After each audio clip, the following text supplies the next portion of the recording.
మత్తయి సువార్త 13వ అధ్యాయము 45-46 వచనాలు. మరియు పరలోక రాజ్యం మంచి ముత్యములను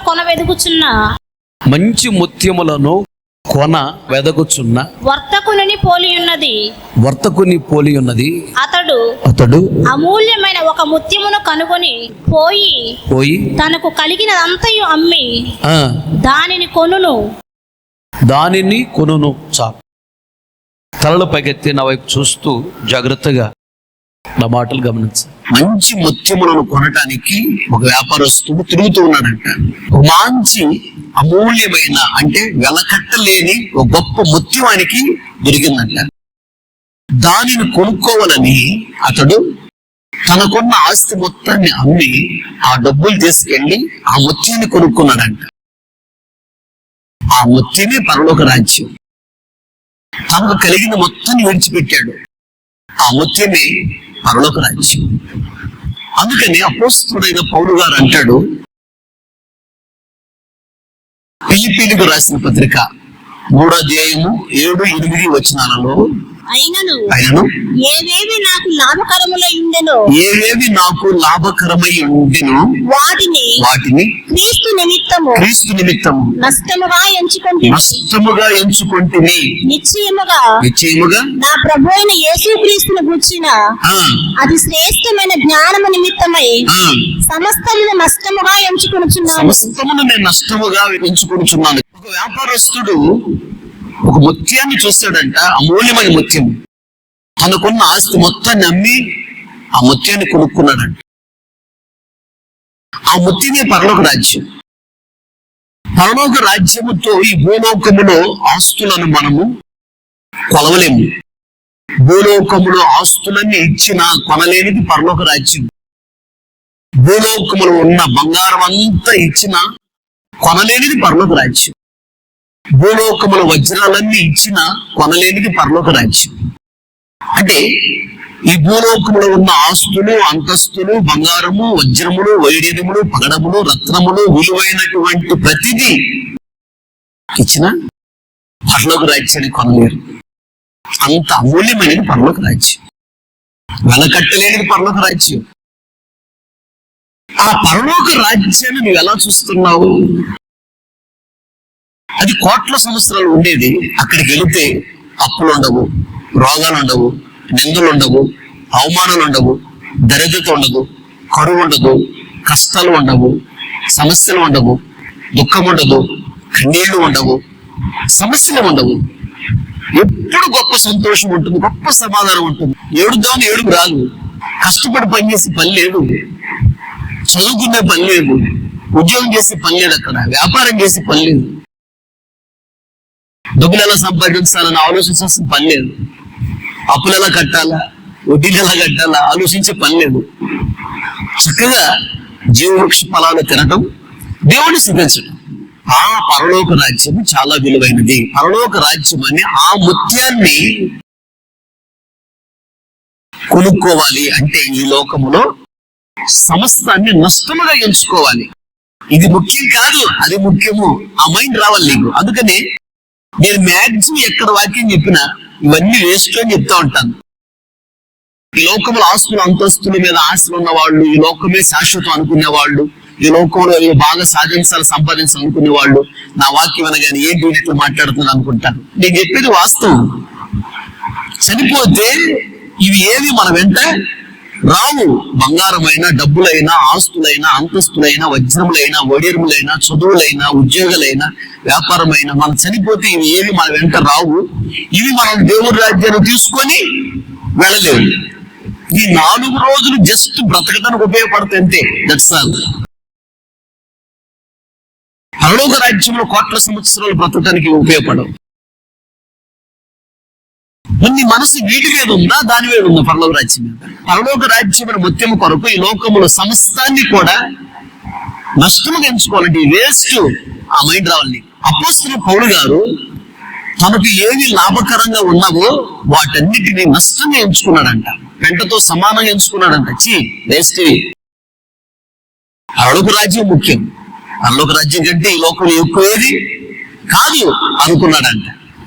దేనిని ఆయన నష్టముగా ఎంచుకున్నాడు, పెంటతో సమానంగా ఎంచుకున్నాడు అంటే 3వ అధ్యాయము ఫిలిప్పీయులకు రాసిన పత్రిక 5-6 వచనాల్లో 8వ దినమున ఆ. సున్నతి పొందితిని, 1 సున్నతి పొందిన వ్యక్తి అయిన, ఇశ్రాయేలు వంశపు వాడునై 2 ఇశ్రాయేలు వంశము పుట్టినవాడు, బెన్యామీను గోత్రములో పుట్టి 3 బెన్యామీను గోత్రములో పుట్టాడంటే యూదుడు, హెబ్రీయుల సంతానమైన హెబ్రీయుల సంతానమైన హెబ్రీయుడనై హెబ్రీయుడు, ధర్మశాస్త్ర విషయము ధర్మశాస్త్ర విషయములో, పరిశీలుడనై ఆ, ఆసక్తి విషయము ఆ, సంఘమును హింసించువాడనై సంఘమును హింసించేటువంటి వాడంటే ఆసక్తి విషయములో, ధర్మశాస్త్రము వలన నీతి విషయమై నీతి విషయమై, అనింద్యుడనై ఉంటిని.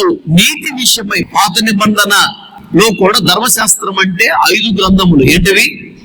ఆది కాండము, నిర్గమాకాండము, లేవి కాండము, సంఖ్యాకాండము, ద్వితీయోపదేశ కాండము. ఈ 5 కాండాలను ధర్మశాస్త్రము అంటారు. ధర్మశాస్త్రములో ఈ 5 కాండాలలో కూడా ఈయన ఎక్కడ అడిగితే అక్కడ కళ్ళు మూసుకుంటే అక్కడ చెప్పేస్తాడు.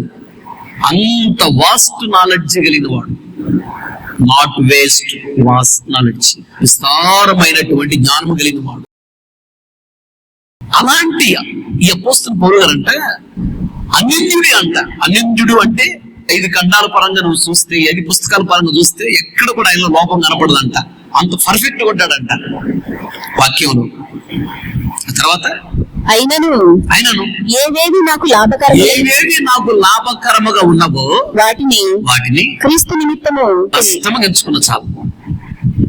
పరలోక సంబంధమైన జ్ఞానము నిమిత్తము నేను నష్టముగా ఎంచుకున్నాను అంటాడు. అంటే మీకు ఇంకా అర్థమైతే చెప్పాలంటే ఆయన బాగా చదువుకున్నవాడు, గమాలియేలు పాదముల దగ్గర నేర్చుకున్నవాడు, విద్యను అభ్యసించిన వాడు అంట. ఆ రోజుల్లో వాడు ఫేమస్. అక్కడ విద్య నేర్చుకున్నవాడు, బాగా చదువుకున్నవాడు. పరలోక రాజ్యంతో పోల్చుకుంటే ఇది వేస్ట్ అంటున్నాడు. యూదుడిగా పుట్టినవాడు, యూదులకు ఆ ప్రాంతంలో మంచి వాల్యూ ఉంటుంది. ఆయన ఇది వేస్ట్. మంచి గోత్రములు పుట్టాడు, మంచి వంశములు పుట్టాడు, పుట్టిన ఏమనుకుంటున్నాడు? ఇది వేస్ట్. బాగా చదువుకున్నవాడు, ఇది వేస్ట్. మంచి నాలెడ్జ్ కలిగిన వాడు, ఇది వేస్ట్. మంచి సాక్ష్యం కలిగిన వాడు, ఇవన్నీ వేస్ట్. ఇవి కాదు.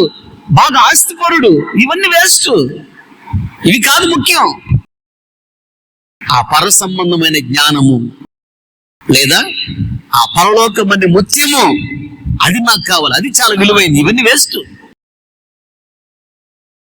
అని వీటన్నిటిని నష్టముగా పెంటతో సమానంగా ఎంచుకున్నాడంట. పరలోక రాజ్యం చాలా విలువైందని. అందుకని ఆయన ఏం చేస్తున్నాడంట?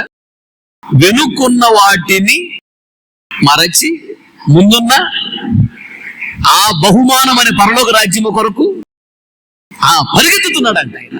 ఇశ్రాయేలు మొత్తం ఒకే వంశం. ఇశ్రాయేలు అందరూ యాకోబు సంతానం. ఇశ్రాయేలు యూదులు మొత్తము కలిపి వాళ్ళెవరు? యాకోబు సంతానం. నీది చాలా గొప్ప కులం కదయ్యా సమాజంలో అంటే వేస్ట్ ఇది అనాలి. ఎందుకు ఈ కులం వేస్ట్? కులం కూడిపెట్టిద్దా? కులం నేను పరలోక తీసుకెళ్ళిద్దా? వేస్ట్. ఆ పరలోక రాజ్యం చాలా గొప్పది. ఈ మైండ్ ఎప్పుడు వస్తుందంటే నువ్వు ఆత్మీయ జీవితంలో పరిపూర్ణతకు ఎదిగినప్పుడు ఈ మైండ్ వచ్చింది. ఈ లోకంలో ఉన్నవన్నీ వేస్ట్. ఆ మైండ్ వచ్చేసింది. పరలోక రాజ్యమే గొప్పది, పరలోక రాజ్యంతో ఏది ఎవరు సమానం కాదు. ఆ మైండ్ రావాలి. ఆ స్థాయికి నువ్వు ఎదగాలి. ఆత్మీయ జీవితంలో ఎదిగిన వారు ఇలా ఉంటారు. ఆత్మీయ జీవితంలో ఎదగకపోతే ఈ లోకంలో ఉన్న గొప్పగా కనిపిస్తే పరలోక రాజ్యం నీకు చిన్నగా కనపడింది. ఆత్మీయ జీవితం ఎదిగితే ఈ లోకంలో ఉన్నవన్నీ నీకు చిన్నగా కనిపిస్తాయి, పరలోక రాజ్యం గొప్పగా కనపడింది. విమానులు ఎక్కి కూర్చొని ఆ కిటికీలో కూడా బయటకు చూస్తే బిల్డింగ్స్ అన్ని పెద్ద పెద్ద కనపడతాయి. కింద ఉన్నాం కాబట్టి. విమానం బాగా పైకి వెళ్ళిపోయిన తర్వాత కిందకు చూస్తే ఈ పెద్ద పెద్ద బిల్డింగ్లు, అపార్ట్మెంట్లు అన్ని చిన్నగా కనపడతాయి.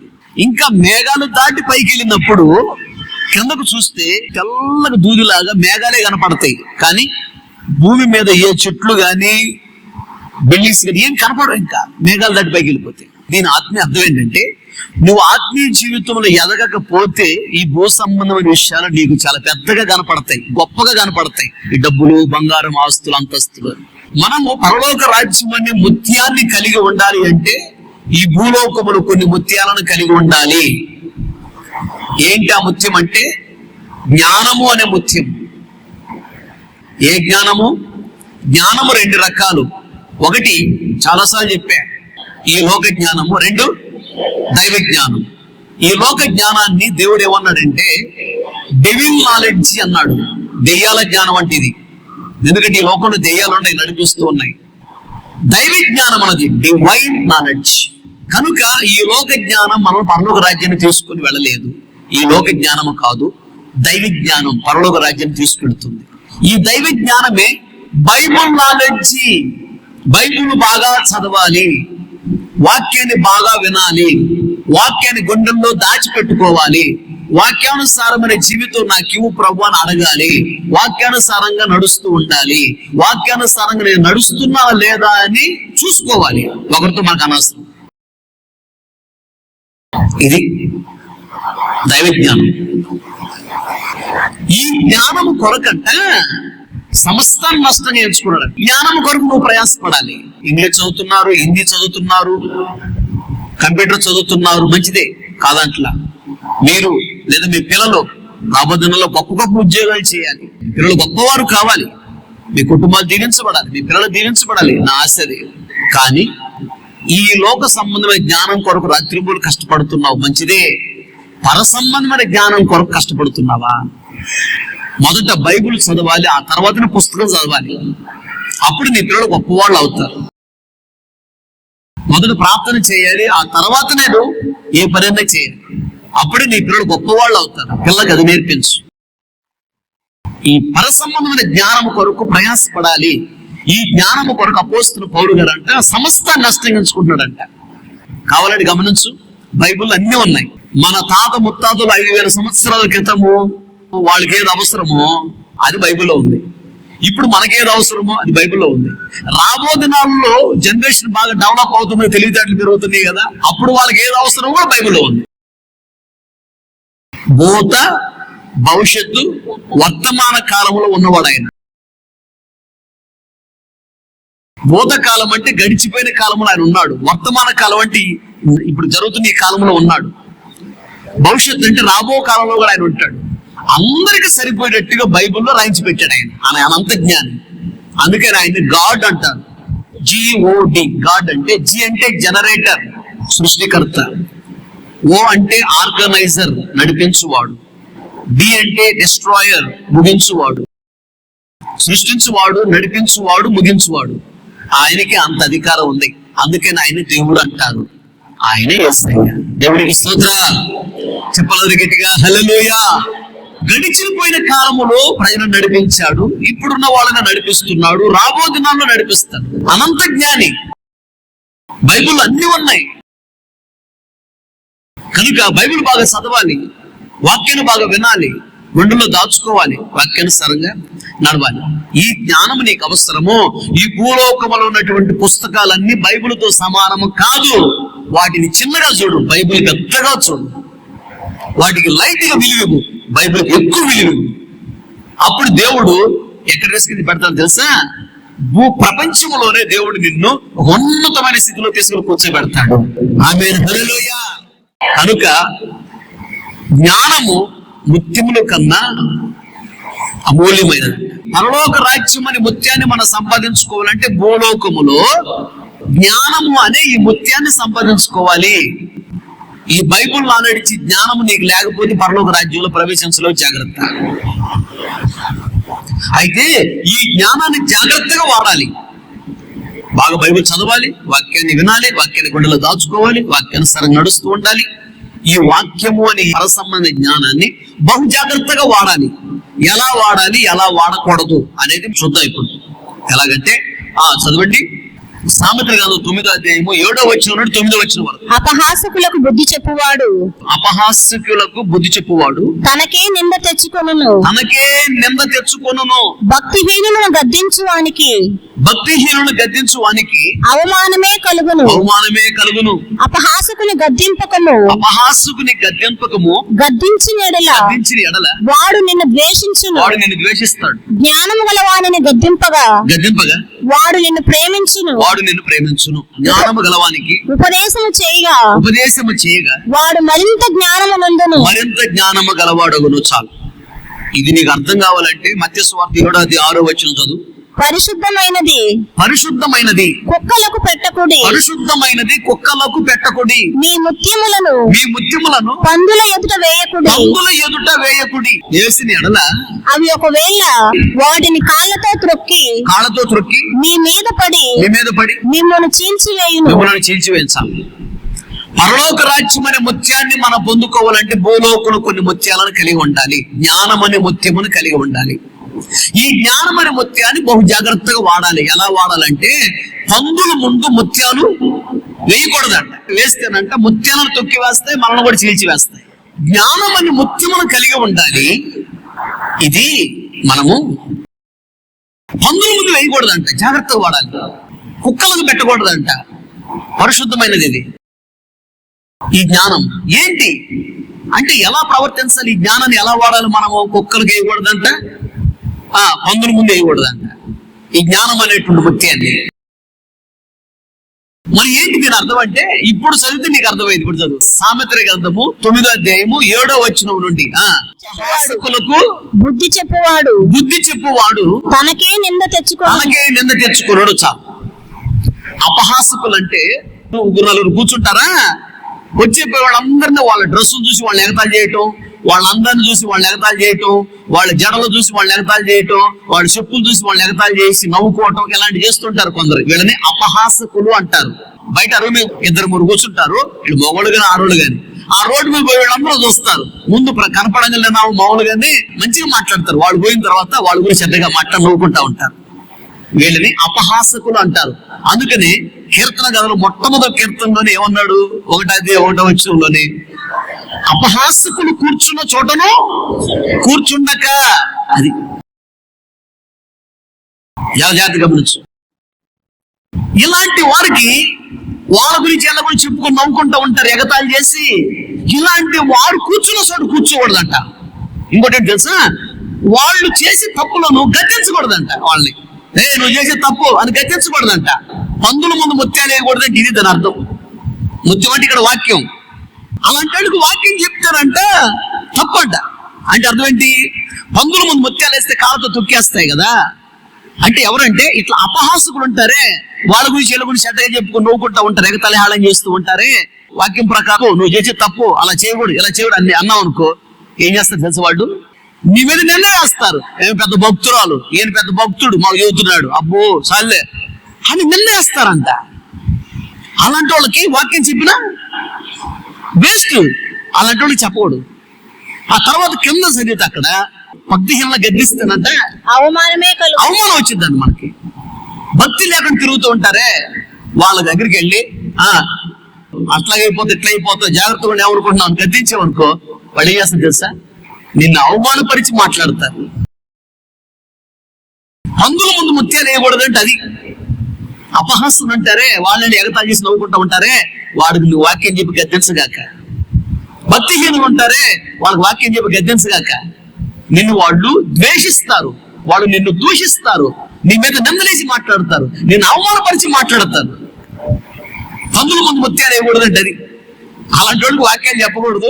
సర్వలోకానికి వెళ్ళి సర్వ సృష్టికి సువార్తను ప్రకటించమన్నాడు కదా, మరి వాడికి ఎలా చెప్పాలంటే అలాంటి వాళ్ళని గద్దించకూడదు, అలాంటి వాళ్ళకి ప్రేమతో చెప్పాలి. అయ్యా అట్లా కాదు, ఇట్లా తప్పు అట్లా చేయకూడదు అయ్యా, అలా చేస్తే మంచిది కాదయ్యా అని ప్రేమగా చెప్పాలి వాళ్ళకి. నువ్వు ఇలా చేస్తున్నావు, అలాగైపోతావు, ఎలా అయిపోతావు, జాగ్రత్త నీ ఇష్టం, బైబుల్ ఎలా ఉంది ఏమనుకుంటున్నావు, జాగ్రత్తగా గద్దించేవనుకో, వాళ్ళని గద్దిస్తే వాళ్ళు నిన్ను నిందిస్తారు, నీ మీద నిందలేసి మాట్లాడతారు, నిన్ను అవమానపరిచి మాట్లాడతారు, నిన్ను దూషించి మాట్లాడతారు, నిన్ను ద్వేషించి మాట్లాడతారు. జ్ఞానం అని ముత్యమును కలిగి ఉండాలి. పరలోక రాజ్యం అని ముత్యాన్ని మనం పొందుకోవాలంటే ఈ జ్ఞానం అని ముత్యాన్ని ఎలా వాడాలి అంటే కుక్కలకు పెట్టకూడదంట. పరిశుద్ధమైనది ఇది. పందుల ముందు వేయకూడదంట. అంటే అపహాసకులు, భక్తిహీనులు, వీళ్ళని గద్దించొద్దు, వాళ్ళని గద్దించకూడదు. ప్రేమతో చెప్పు, వింటే విన్నారు లేకపోతే లేదు, అంతే. కానీ కింద అంటాడు జ్ఞానము గలవానికి గద్దింపగా వాడు నిన్ను ప్రేమించును. అబ్బా, దీనిని బట్టి భక్తి గల వారెవరో భక్తి లేని వారెవరో పరిశుద్ధాత్మ దేవుడి నిర్ణయిస్తున్నాడు ఇక్కడ. ఒక వ్యక్తిని గద్దించినప్పుడు వాళ్ళు నిన్ను నిందించారా, నిన్ను అవమానపరిచారా, నిన్ను ఎగతాళిగా మాట్లాడారా, కన్నీళ్లు పెట్టించారా, బాధ పెట్టారా, నీ గురించి చెడ్డగా మాట్లాడుతున్నారు పక్కకెళ్ళి, వాళ్ళు అపహాస్యకులు, వాళ్ళు భక్తిహీనులు, వాళ్ళు గద్దించొద్దు అంటున్నాడు. ఇలా జ్ఞానమని ముత్యాన్ని జాగ్రత్తగా వాడుకుంటున్నాడు దేవుడు. దాన్ని బట్టి అర్థమైంది వాళ్ళు భక్తి గలవారు భక్తి లేని వాళ్ళు అనేది. ఆ తర్వాత జ్ఞానం గలవాన్ని గద్దిస్తే ఏం చేస్తారంటే వీళ్ళు నిన్ను ప్రేమిస్తారు. నా మంచి కోసమే కదా అక్క చెప్పింది, నా మంచి కోసమే కదా అన్న చెప్పాడు, నా మంచి కోసమే కదా అని అర్థం చేసుకుంటారు. అది జ్ఞానం గల వాళ్ళు అయితే. అందుకని బైబిల్లో రాయబడిన మాట ఏంటంటే, ఈ స్నేహితుడు ప్రేమించి గాయములు చేయను, పగవాడు లెక్కలేనన్ని ముద్దులు పెడతాడంట. నువ్వు తప్పు చేసినప్పుడు, నువ్వు చేసిన తప్పుని ఎవరైతే నిన్ను గద్దిస్తారో వాడు నిన్ను ప్రేమించేవాళ్ళు, గుర్తుపెట్టు. అయితే నువ్వు తప్పు చేసినప్పుడు ఈ రోజు అంత పర్ఫెక్ట్ ఎవరు ఉంటున్నారులే, నువ్వు చేసిన తప్పు ఎట్టయితే ఈ రోజు అంత పర్ఫెక్ట్ ఎవరు ఉంటున్నారు, అంత పరిశుద్ధంగా ఎవరు ఉంటున్నారు, అంత యథార్థంగా ఎవరు ఉంటున్నారు, పర్లేదులే, ఓకే క్యారీ ఆన్, పర్లేదులే, కానీ చేసే ఏం కాదులే అని సమర్థిస్తున్నారంటే తప్పుడు. దాని అర్థం ఏంటి తెలుసా? నువ్వు నాశనం అయిపోవాలని వాళ్ళు కోరుకుంటున్నారు, గుర్తుపెట్టుకో. ఎవరు చెప్పారు ఈ మాట? దేవుడు చెప్పాడు. దేవుడు అర్థం చెప్తాడా? స్నేహితుడు ప్రేమించి గాయములు చేయను. నువ్వు తప్పు చేసినప్పుడు నువ్వు చేసిన తప్పును గద్దించేది స్నేహితుడు, నీ మేలు కోరి స్నేహితుడు గాయములు చేయను. మగవాడు లెక్కలేనన్ని ముద్దులు పెడతాడు. తప్పు చేసినప్పుడు భలే చేసే కానీ కరెక్ట్ అన్నాడంటే నువ్వు నాశనం పాలన కోరుకుంటున్నాడు. జ్ఞానం గల వాడిని గద్దిస్తానంట, అతను నిన్ను ప్రేమిస్తాడంట. ఆ తర్వాత జ్ఞానము గలవాన్ని ఉపదేశము చేయగా, జ్ఞానం గలవానికి ఉపదేశం చేయగా వాడు మరింత జ్ఞానము నందును, అతను మరింత జ్ఞానం గలవాడు అవుతాడంట. ఆ తర్వాత నీతి గలవానికి బోధ చేయగా, నీతి గలవానికి బోధ చేయగా వాడు జ్ఞానాభివృద్ధి నందును. జ్ఞానాభివృద్ధి నందును. జ్ఞానం అనే ముత్యమును మనము కలిగి ఉండాలి. పరలోక రాజ్యం అనే ముత్యాన్ని సంపాదించుకోవాలంటే ఈ జ్ఞానం అనే ముత్యాన్ని ఎలా వాడుకోవాలి? కుక్కలో పెట్టద్దు, ఇది పరిశుద్ధమైనది. పందుల ముందు వేయద్దు ఈ జ్ఞానాన్ని. అంటే ఎలాగంటే భక్తిహీనులు ఉంటారు, అపహాస్యకులు ఉంటారు, ఎగతాళి హాని చేసి నవ్వుకునే వాళ్ళు ఉంటారు. వాళ్ళని నీవు గద్దిస్తే నీకు అవమానం ఎదురవుతుంది, నిందలు ఎదురవుతాయి, దూషిస్తారు. గద్దించొద్దు, ప్రేమగా చెప్పు, అంతే. నడుసా ఇంటేమన్నారు, లేకపోతే లేదు. కానీ జ్ఞానం గల వారు నువ్వు గద్దించేవనుకో, వాళ్ళలో దైవ జ్ఞానం ఉంది కాబట్టి వాళ్ళు నిన్ను ప్రేమిస్తారు. నా మంచి కోసమే కదా అమ్మ చెప్పింది, నా మంచి కోసమే కదా అక్క చెప్పింది, ప్రేమిస్తారండి భక్తి గలవారు.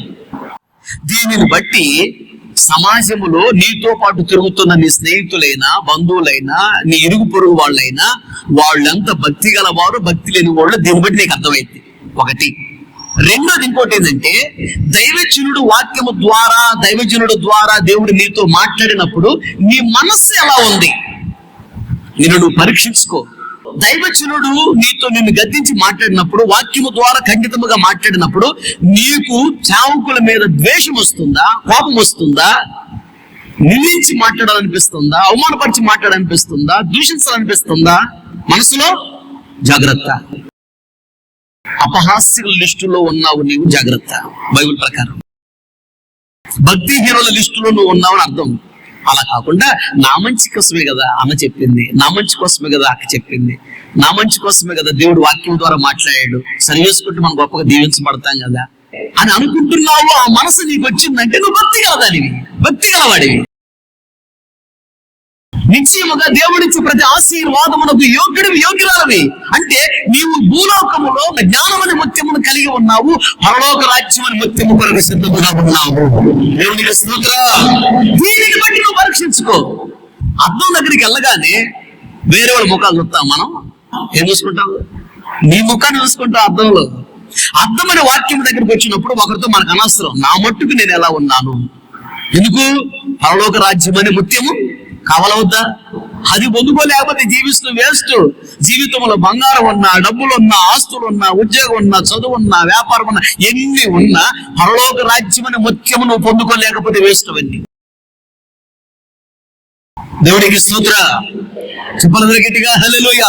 పరలోక రాజ్యం అనే ముత్యాన్ని పొందుకోవాలంటే ఈ లోకంలో జ్ఞానం అనే ముత్యమును కలిగి ఉండాలి. అది దైవ జ్ఞానము. దాన్ని ఎలా వాడుకోవాలి? వాక్యము కఠినముగా వచ్చినా, ప్రేమతో వచ్చినా, ఆదరణతో వచ్చినా, ఎలా వచ్చినా అది దేవుడు చెప్పిన మాట. That's all. సేవకుడు చెప్పిన మాట కాదు. మీకు చూపించమని దేవుడు నన్ను ప్రేరేపించాడు, నాకు చెప్తాడు. జస్ట్ నేను చూపిస్తా. ఇది వాక్యము నాది కాదు, అది దేవుని వాక్యం. దేవుడి మాటలు అవి. దేవుడు చెప్పాడు. సహజంగా మనం అనుకుంటాం నేను చాలా భక్తి గలవాడు, నేను చాలా భక్తి గలదానని. మనం అనుకోవటం కాదు, ఎవరో ఎదురు మనుషులు చెప్పడం కాదు. కానీ ఇది వాక్యం దగ్గరికి రాగానే దేవుడు చెప్తున్నాడు వాక్యం ద్వారా. మనం ఎంత భక్తి గలవారమో ఇక్కడ అర్థమైపోతుంది వాక్యం చూడగానే. ఈ వాక్యానుసారముగా ఎవరైతే భక్తిగా బ్రతుకుతారో ఈ జ్ఞానమని ముత్యమని కలిగి ఉంటారో పరలోక రాజ్యం అనే ఆ జ్ఞానమని ముత్యాన్ని మనం కలిగి ఉంటాం. ఆమె చెప్పలు గట్టిగా హల్లెలూయా. సేవకుడు ఒక మాట చెప్పాడు అంటే నా మంచి కోసమే కదా. దేవునికి స్తోత్రం. చెప్పలు గట్టిగా హల్లెలూయా. అలాగే అపోస్తుల కార్యములు 13వ అధ్యాయము 45-46 వచనాలు చూడు. యూదులు జనసమూహమును చూసి మత్సరముతో నిండుకొని దూషించుచు పౌలు చెప్పిన మాటకి అడ్డము చెప్పిరి. అప్పుడు పౌలు బర్నబాయు ధైర్యముగా ఇట్లన్నది, దేవుని వాక్యం మొదట మీకే చెప్పుట అవసరమే. అయినను మీరు దాన్ని త్రోసివేసి మిమ్మును మీరు నిత్య జీవమునకు అపాత్రులుగా ఎంచుకుంటున్నారు. అంటే పరలోక రాజ్యం అనే ముత్యాన్ని మీరే పోగొట్టుకుంటున్నారు అన్నాడు. తల పగెత్తి నా వైపు చూస్తూ నా మాటలు గమనించండి. జ్ఞానం అనే ముత్యమును కలిగి ఉండాలి పరలోక రాజ్యం ముత్యాన్ని పొందాలండి. అయితే ఈ జ్ఞానం అనే ముత్యాన్ని అంట పందుల ముందు వేయకూడదంట. అంటే ఎలాంటి వారికి చెప్పకూడదు అంటే, అపోస్తుల పౌలు గారు ఒక ప్రాంతానికి వెళ్ళి వాక్యం చెప్తున్నప్పుడు ఆ ప్రాంతంలో ఉన్న యూదులు వచ్చారు. వాళ్ళు వచ్చంట గుంపులుగా వచ్చి వాక్యం వింటుంటేనంట వాళ్ళంట మత్సర పడ్డారంట. అంటే వ్యసన పడ్డారంట. సంఘం అభివృద్ధి చెందుతూ ఉంటే వ్యసన పడ్డారంట వీళ్ళు. అలాగే దైవజనుడు చెప్తుంటేనంట దైవజనుడికి అడ్డు చెప్పారంట. ఇంకొకటి దైవజనుడిని ఏం చేశారంట, దూషించారంట. అప్పుడు అపోస్తలుడు పౌలు గారు ఏమన్నాడు తెలుసా? మీరే అనవసరంగా పరలోక రాజ్యాన్ని పోగొట్టుకుంటున్నారు. అంతే. మీకు చెప్పాలి వాక్యం చెప్తున్నాను, మీరే పరలోక రాజ్యాన్ని పోగొట్టుకుంటున్నారు. నాదేం తప్పులేదు, అందుకని అన్ని జనుల దగ్గరికి వెళ్ళిపోతున్నాను నేను అన్నాడు అపోస్తలుడు పౌలు గారు. ఎవరిళ్ళు? యూదులు అంటే స్తుతించేవారు, పాత నిబంధన భక్తులు. వీళ్ళు ధర్మశాస్త్రం బాగా తెలిసిన వాళ్లే యూదులు. భక్తి గల వారే దైవ సేవకుడి మీద వ్యసనము, భక్తి గల వారికి దైవజనుడు దూషించడం, భక్తి గల వారే దైవ సేవకుడు చెప్పే వాక్యాన్ని వక్రీకరిస్తున్నారు. అటు చెప్పాడు ఇటు చెప్పాడు ఎగతాళంగా మాట్లాడుతున్నారు వాక్యం గురించి. భక్తి గల వారే అంటే వీళ్ళకి భక్తి ఉన్నది కానీ ఏమి లేదు, భయము లేదు. అంతేనా? భయము లేదు. అమ్మో ఇతను దైవజనుడే, చనిపోయిన డెడ్ బాడీ లేపిన వాడు, ఎంతమంది స్వస్థపరిచిన వాడు, అతను చేసిన అద్భుతాలను బట్టి నమ్మాలి కదా. అమ్మో ఇతను దైవ సేవకుడని నమ్మాలి కదా.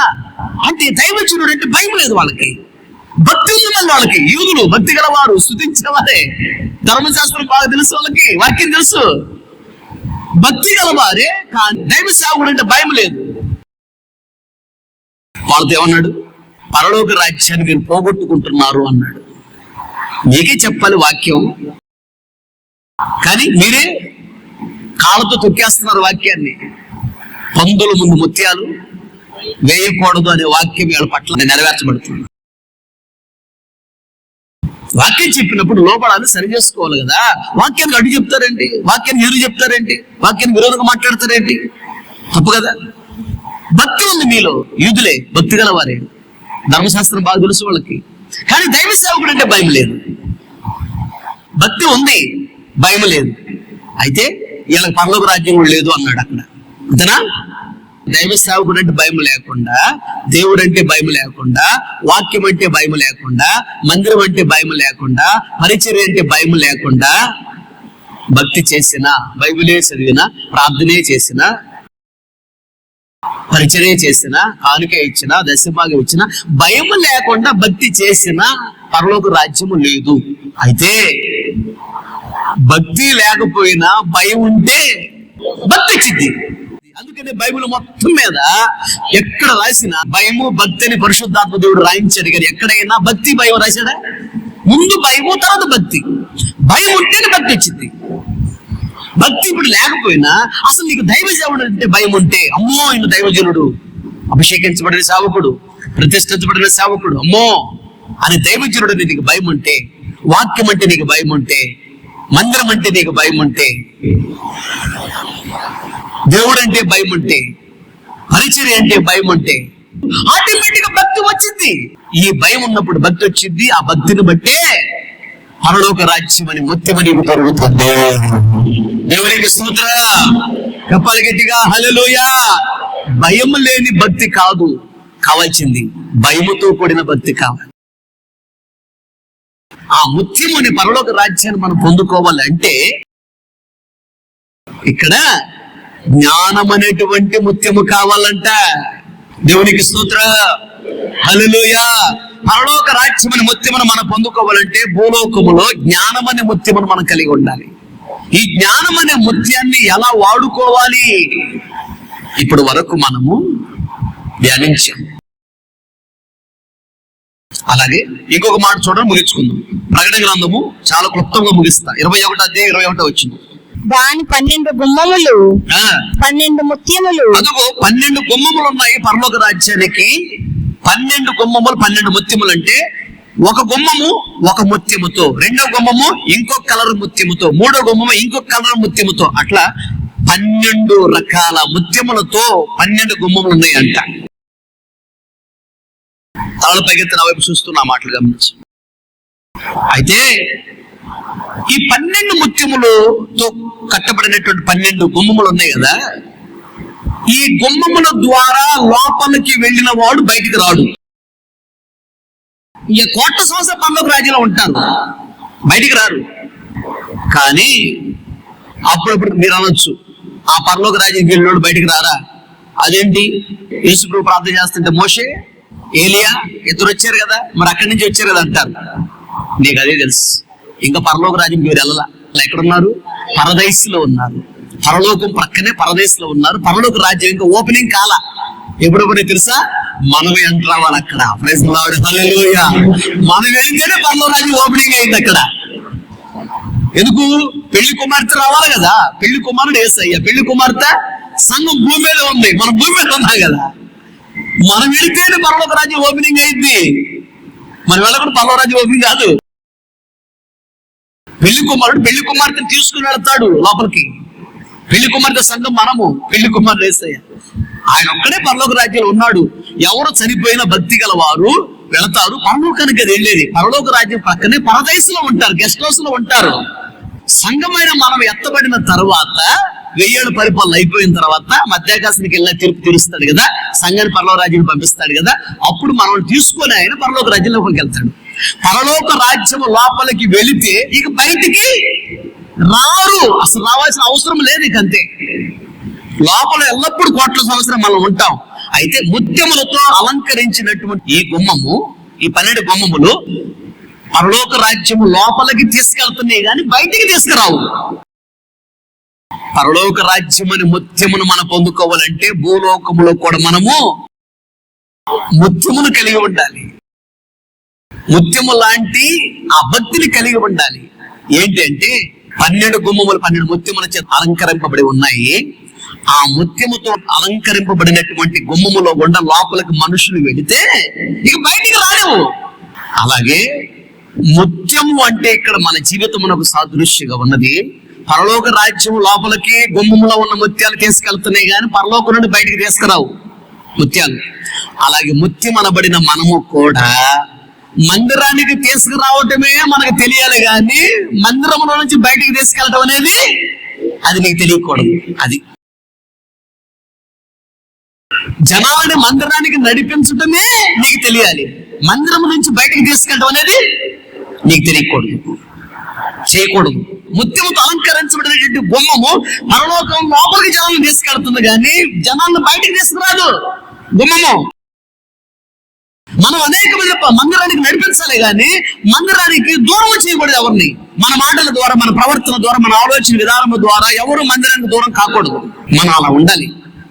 ఆ ముత్యములు పరలోక రాజ్యంలో తీసుకెళ్తున్నాయి కానీ జనాలను బయటకు తీసుకురావట్లా. ఆ ముత్యాలకు మనం ప్రవర్తించాలి. మన ద్వారా అనేక మంది మందిరానికి రావాలి, అనేక మంది మందిరానికి నడిపించాలి, అనేక మంది మందిరంలో చేర్చాలి మనము. కానీ మన ద్వారా మందిరానికి ఎవరు దూరం కాకూడదు. దేవుళ్ళు ఎక్కడుంటాడు? మొగరించండి, ప్రార్థన చేసుకోండి. ఈ మధ్యాహ్న కాల సమయంలో ఆత్మస్వరూపికి మా మధ్య దిగి వచ్చి మీద ఆస్తుడిగా నన్ను మరుగుపరచి సంగముతో బహుతేటగా సూటిగా ఆదరిస్తూ, ఓదారుస్తూ, బలపరుస్తూ, తృప్తిపరుస్తూ, సేద తీరుస్తూ, హెచ్చరిస్తూ మీరు మాట్లాడిన ప్రతి మాటను బట్టి స్తోత్రం, స్తోత్రం, స్తోత్రం. తండ్రి, ఒక వ్యాపారస్తుడు మంచి ముత్యములు కొనటానికి వెతుకుతున్నాడు. ఒక మంచి అమూల్యమైన ముత్యాన్ని కనుగొన్నాడు. దాని కొరకు సమస్తాన్ని అమ్మి అమూల్యమైన ముత్యాన్ని కొనుక్కున్నాడు. ఇదే పరలోక రాజ్యం అన్నారు.